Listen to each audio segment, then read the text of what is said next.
बैसागो बोथोरा सफैलायबाय रंजानाय बोथोरा मोनफैलायबाय गामि खाथिफ्राव फांसन जाबोला मोजां मोजां समायना समायना सिख्लाफोर नायनो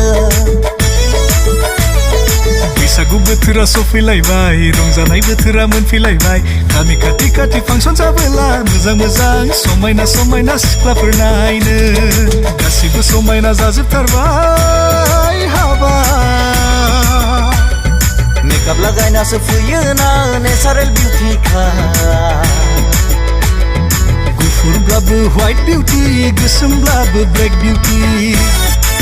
मानो बिदि खालामखो गोसो थोनानै भुल जाबाय फार्स्ट लाभ होना लानाया बहाबासो गाब्रबाय दासो समायना समायना सिख्लाफोर उजिसोदोंमोन दासो समायना समायना सिख्लाफोर उजिसोदोंमोन मानो बिदि खालामखो गोसो थोनानै भुल जाबाय फार्स्ट लाभ होना लादोंमोन बबावबासो गाब्रबाय दासो समायना समायना सिख्लाफोर उजिसोदोंमोन